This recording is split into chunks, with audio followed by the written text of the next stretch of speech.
حضرت امام حسین رضی اللہ تعالیٰ عنہ نبی کریم صلی اللہ علیہ وآلہ وسلم کی ہجرت کے چوتھے سال یعنی 4 ہجری کو،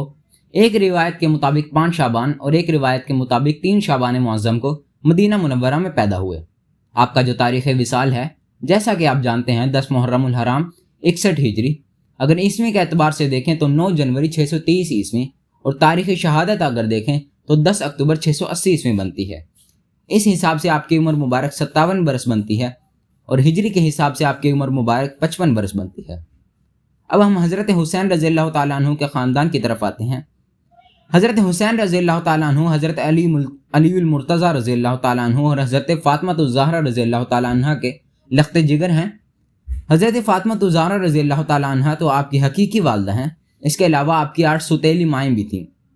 اب ہم کربلا کے میدان کی طرف آتے ہیں کہ کربلا کے میدان میں کل 72 افراد شہید ہوئے، جن میں اہل بیت اور غیر اہل بیت دونوں شامل تھے، جن میں اہل بیت کی تعداد 33 تھی اور غیر اہل بیت کی تعداد 39 تھی۔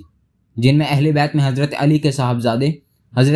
صاحبزادے کی بات کریں تو حضرت حسین بن علی، حضرت عثمان بن علی، حضرت جعفر بن علی، حضرت عباس بن علی، حضرت محمد بن علی، حضرت ابوبکر بن علی۔ حضرت حسین کے صاحبزادے کی بات کریں تو حضرت علی بن حسین، عبداللہ بن حسین، ابوبکر بن حسن، قاسم بن حسن اور عبداللہ بن حسن۔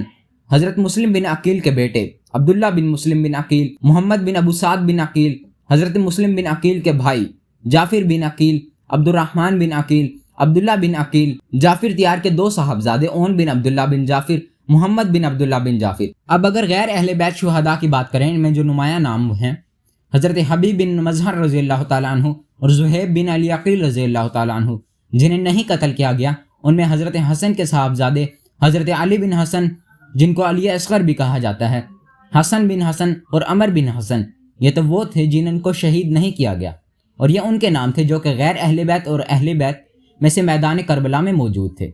اب آ جاتے ہیں اس طرف حضرت حسین رضی اللہ تعالیٰ عنہ پر جو ظلم ہوا، ان ظلم کرنے والوں کے ساتھ آخر کیا ہوا۔ حضرت حسین رضی اللہ تعالیٰ عنہ نے پورے ظلم کے میدان میں کربلا میں صرف ایک بار اپنی زبان مبارک سے بددعا دی، اور اس بددعا نے ان ظالموں کا بیڑا غرق کر دیا۔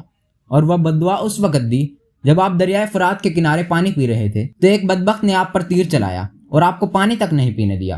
اور یہ بددعا آپ کی زبان سے نکلی، یا اللہ، رسول اللہ صلی اللہ علیہ وآلہ وسلم کی بیٹی کے فرزند کے ساتھ جو کچھ ہو رہا ہے، میں اس کا شکوہ صرف آپ ہی سے کرتا ہوں۔ یا اللہ، ان کو چن چن کر قتل کرنا اور ان کے ٹکڑے ٹکڑے فرما دے، اور ان میں سے کسی کو باقی نہ چھوڑنا۔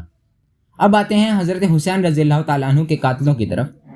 حضرت حسین رضی اللہ تعالیٰ عنہ کے قاتلوں میں ایک قاتل ایسا تھا جو کہ اندھا ہو چکا تھا۔ جب لوگوں نے اس سے پوچھا کہ آپ کو کیا ہوا، آپ تو صحیح سلامت تھے اور آپ اندھے ہو گئے، تو اس کا کہنا یہ تھا، جب میں رات کو سویا تو میرے خواب میں حضور صلی اللہ علیہ وآلہ وسلم تشریف لائے، اور آپ کے ہاتھ میں خون سے رنگی ہوئی تلوار تھی، اور قریب ہی چمڑے کے فرش پر حضرت حسین رضی اللہ تعالیٰ عنہ کے 10 کے قریب قاتلوں کی لاشیں پڑی ہوئی تھیں، اور حضور صلی اللہ علیہ وآلہ وسلم کے ہاتھ میں ایک سلاخ تھی، اور آپ صلی اللہ علیہ وآلہ وسلم نے وہ سلاخ میری آنکھوں میں جبوئی، اور جب میں صبح سو کر اٹھا تو میری آنکھوں کی بینائی جا چکی تھی اور میں اندھا ہو چکا تھا۔ اور حضرت حسین رضی اللہ تعالیٰ عنہ کا ایک قاتل ایسا بھی تھا جس کا چہرہ بالکل کالا ہو گیا تھا، تارکول کی طرح۔ جب اس سے اس کی وجہ پوچھی گئی تو اس نے کہا، میں جب بھی سوتا ہوں تو 2 شخص مجھے میرے بازو سے پکڑتے ہیں اور دہتی ہوئی آگ میں ڈال دیتے ہیں، اور وہ آگ میرے جسم کو جھلسا دیتی ہے، اور وہ کچھ ہی دنوں میں اسی طرح جھلس کر تڑپ تڑپ کر مر گیا۔ حضرت حسین رضی اللہ تعالیٰ عنہ کے قاتلوں میں سے ایک قاتل ایسا بھی تھا